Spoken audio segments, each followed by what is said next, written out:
Shalom, shalom, povo de Deus. Hoje eu quero trazer uma palavra da parte do Eterno para a vida de cada um de vocês, para que a gente possa entrar nas festas com alegria, com temor, com tremor, diante da presença do grande, o santo, seja ele.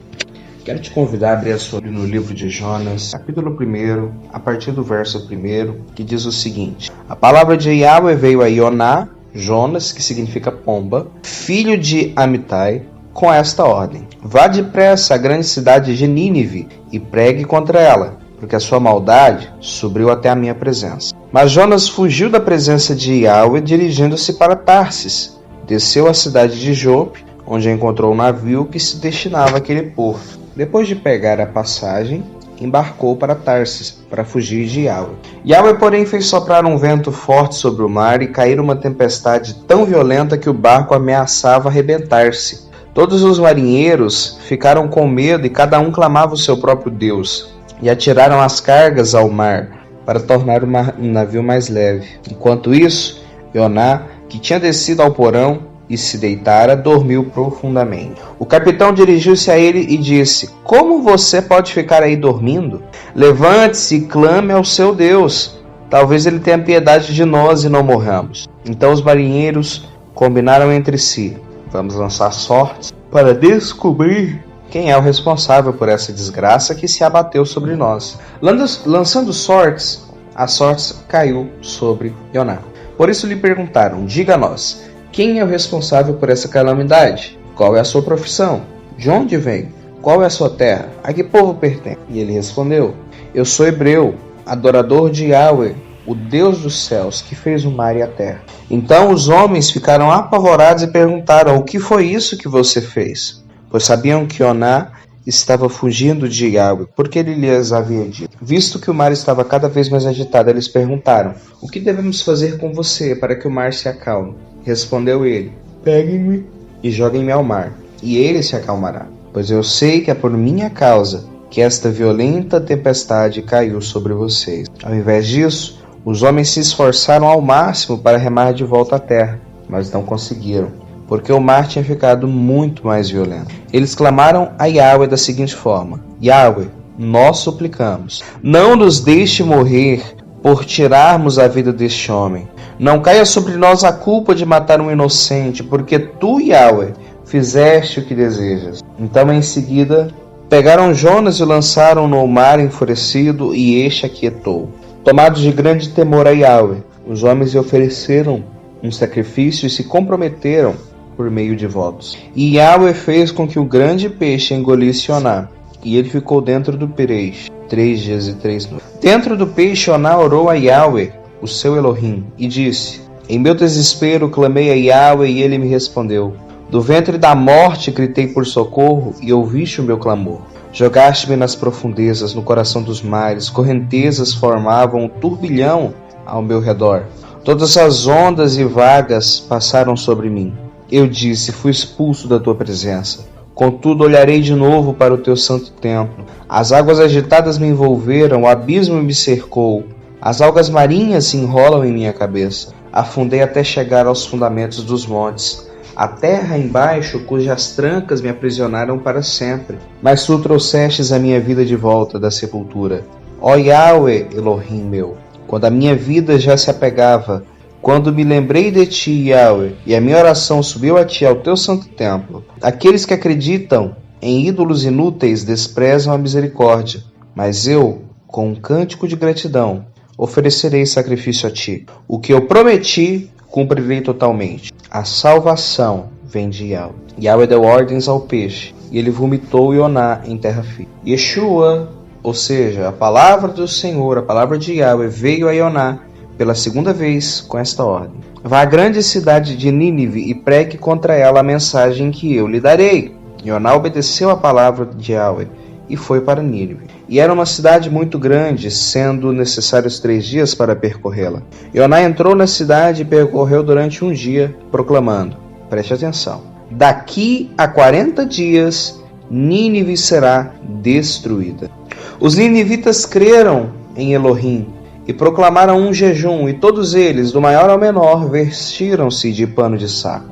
Quando as notícias chegaram ao rei de Nínive, Ele se levantou do trono, tirou o manto real, vestiu-se de pano de saco e sentou-se sobre cinza. Então fez uma proclamação em Nínive: por decreto do rei dos seus nobres, não é permitido a homem nenhum, ou animal, bois, ovelhas, provar alguma coisa. Não comam nem bebam. Cubram-se de pano de saco, homens e animais, e todos clamem a Elohim com todas as suas forças. Deixem os seus maus caminhos e a violência.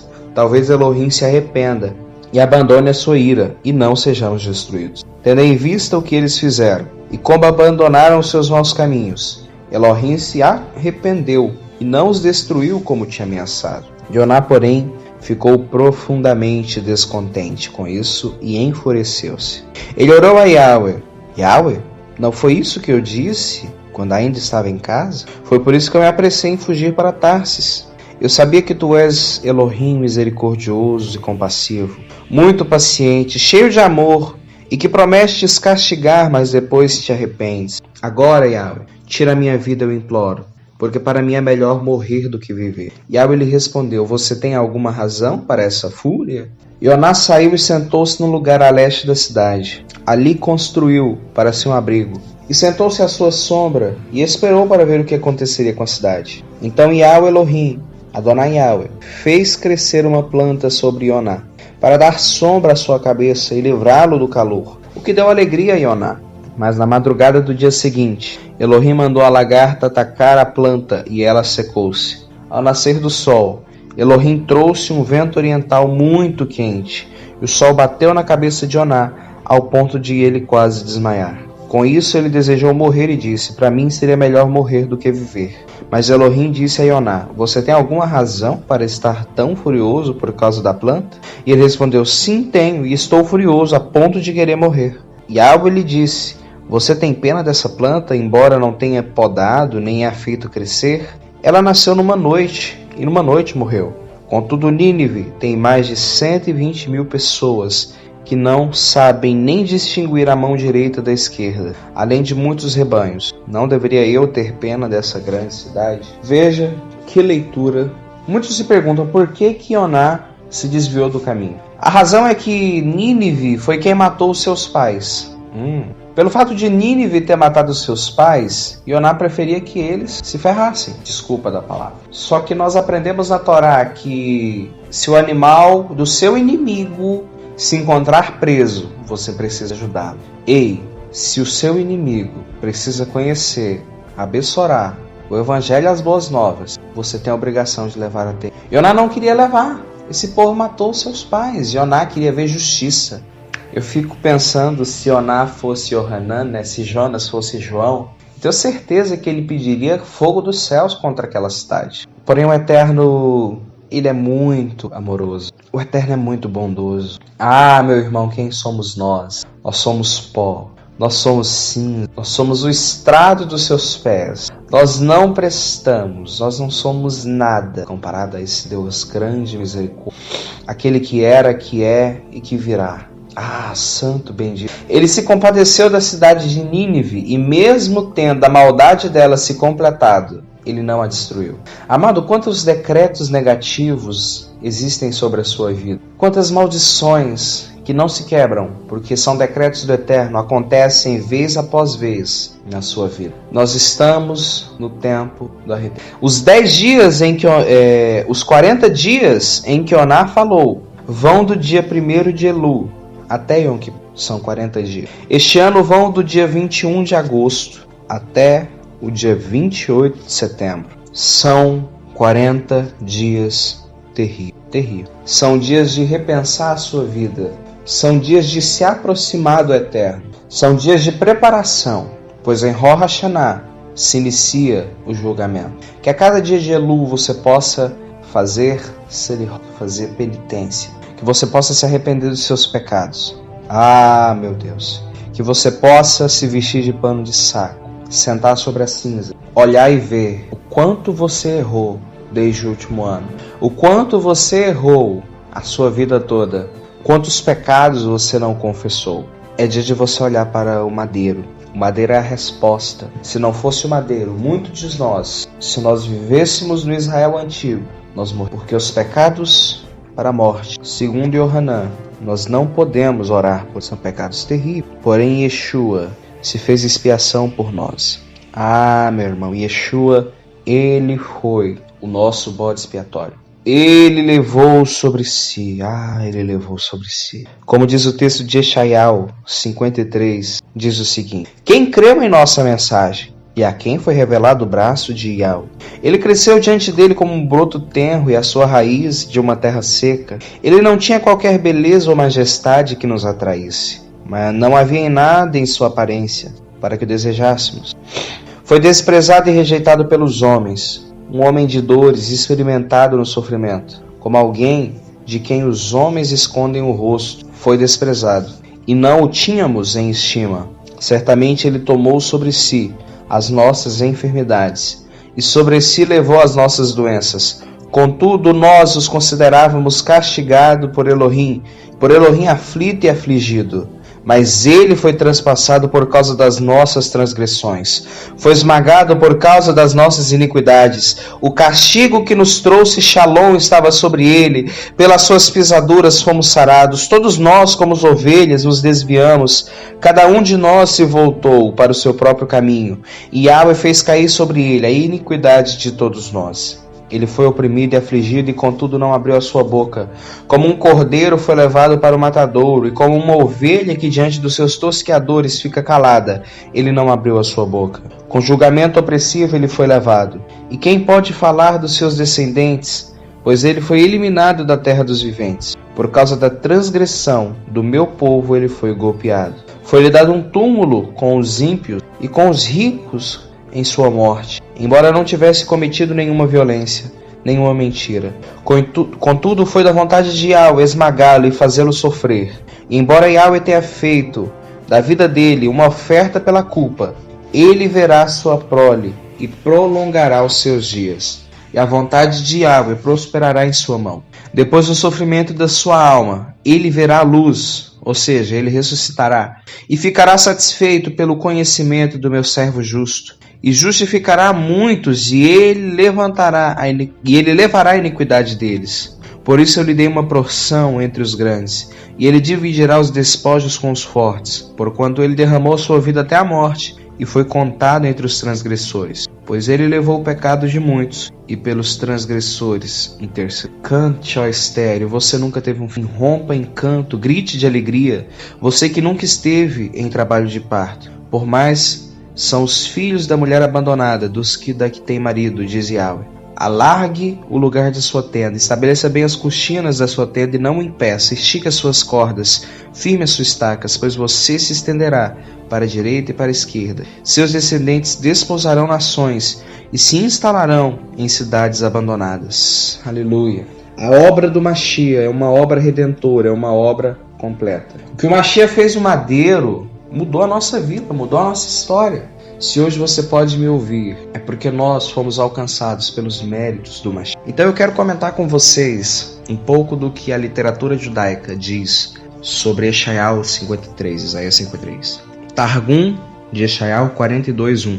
Eis aqui o meu servo, o Mashiach, a quem conduzo, o meu escolhido, em quem a minha menra tem prazer. Porém meu Santo Espírito sobre ele, e ele levará a lei às nações. Veja como isso hoje se cumpriu. Você tem uma Bíblia.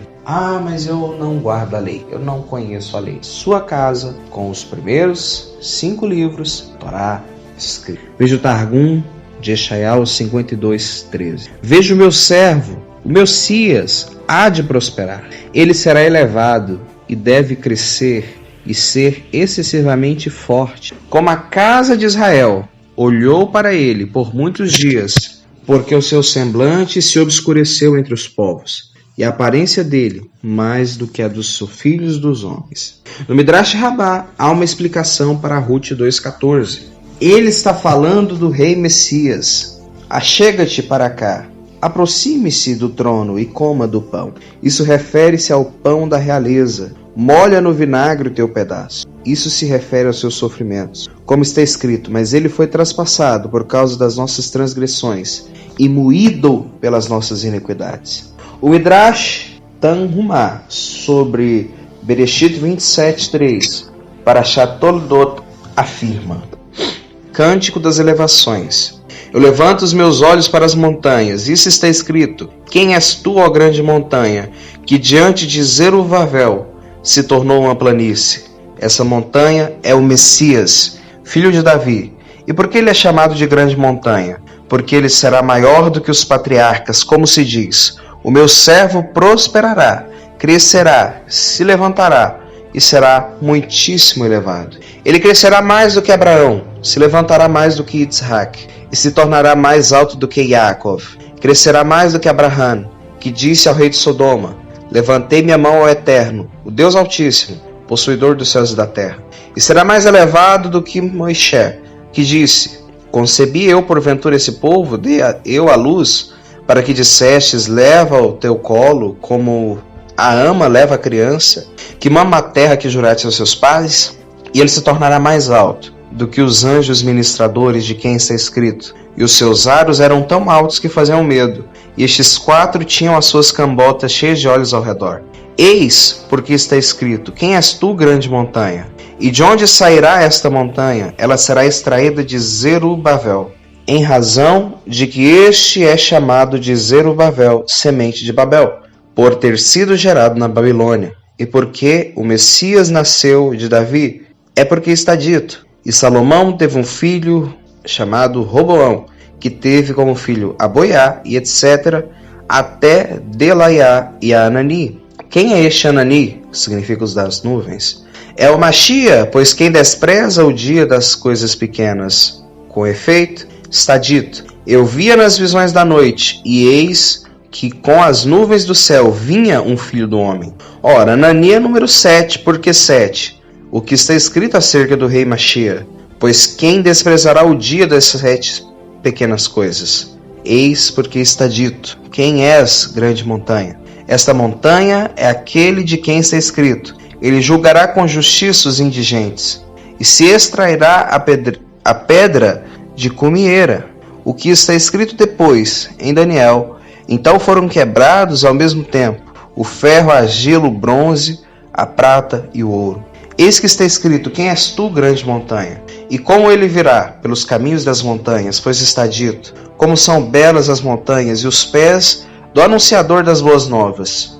Naquele momento Israel olhará e dirá: Eu levanto os meus olhos para as montanhas, de onde me virá o socorro? O meu socorro vem de junto do Eterno, que fez os céus e a terra. E que assim se faça a sua vontade. No Talmud babilônico está escrito: Machia? Qual o nome dele? Os rabinos disseram: seu nome é estudioso leproso, como está escrito: certamente ele tomou sobre si as nossas enfermidades e carregou as nossas dores, e nós os reputávamos por um leproso, ferido do Eterno e oprimido. Sanhedrin 98b. Veja que lindo esses textos. Que lindo esses textos. Nós sabemos e temos firme fé, firme convicção de que o Machia levou sobre si as nossas enfermidades, as nossas transgressões. O castigo que nos traz a paz estava sobre ele. Pelas suas pisaduras nós fomos sarados. Amado, se arrependa. Faça techuvá. Volte ao Eterno esses dias.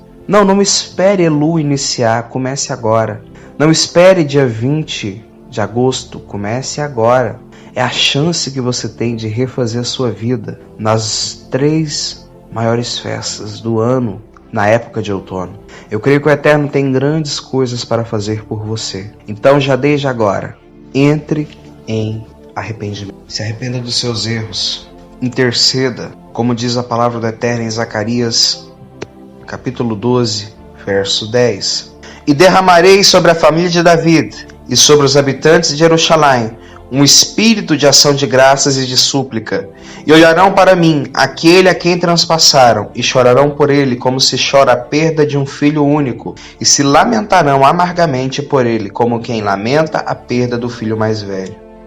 E só fazendo adendo, antes de encerrar, eu quero trazer um texto muito interessante que se encontra no livro de Lucas, capítulo 1, versículo 26. Eu estou lendo a versão da Sefer HaTeshuvah, que diz o seguinte: Ora, no 6º mês foi o anjo Gabriel enviado por Elohim a uma cidade de Galil, chamada Natseret, a uma virgem desposada com um homem cujo nome era Yosef, da casa de David, e o nome da virgem era Miriam, E, entrando o anjo onde ela estava, disse: Shalom, agraciada, o Senhor é contigo, és favorecida entre as mulheres. Ela, porém, ao ouvir essas palavras, turbou-se muito, e pôs-se a pensar que saudação seria essa. Disse-lhe então o anjo: Não temas, Miriam, pois achaste graça diante de Elohim. E eis que conceberás e darás luz a um filho, ao qual porás-lhe o nome de Yeshua. Este será grande, e será chamado Filho de Elion, Altíssimo. O Yahweh Elohim lhe dará o trono de David, seu pai, e reinará eternamente sobre a casa de Jacob, e o seu reino não terá fim. Então Miriam perguntou ao anjo: Como se fará isso, uma vez que não conheço o homem? Eu não tive relação sexual com ninguém. Respondeu-lhe o anjo: Virá sobre ti a Ruach HaKodesh, e o poder do Elion, o poder do Altíssimo, te cobrirá com a sua sombra. Por isso, o que há de nascer será chamado Santo, Filho de Elohim. Eis que também Elisheva, tua parenta, concebeu um filho em sua velhice, e este é o 6º mês para aquela que era chamada estéril, porque para Elohim nada será impossível. Disse então Miriam: Eis aqui a serva de Yahweh, cumpra-se em mim, segundo a tua palavra.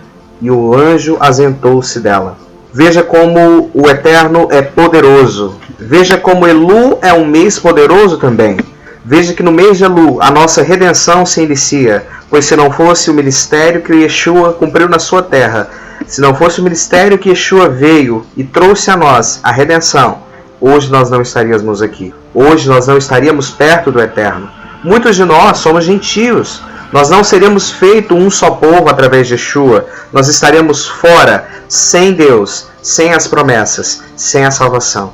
Mas hoje, se nós fomos alcançados, foi porque, no mês de Elu, o anjo Gabriel desceu e trouxe a mensagem celestial, a mensagem da salvação. Pois foi neste mês onde nós recebemos a confirmação de que o Mashiach era nascido de uma virgem. Glória ao Eterno, Baruch Hashem, pois a nossa salvação, a nossa redenção começa no mês de Elu. Isso é muito incrível, meu irmão, isso é muito forte. Então é de você pensar o que você vai fazer nesse mês. Não só em Aseret Yemei Teshuvah, nos 10 dias da reversão, mas o que você vai fazer no mês de Elu. O povo de Nínive mudou de vida, e que você também faça isso, que você também se arrependa, que você possa encontrar favor diante do Eterno. Ah, Eterno, que nós possamos nos arrepender diante de Ti, que nós possamos fazer valer o Teu sacrifício. Abra os nossos corações para que possamos Te adorar em espírito e em verdade, para sempre e sempre. Amém.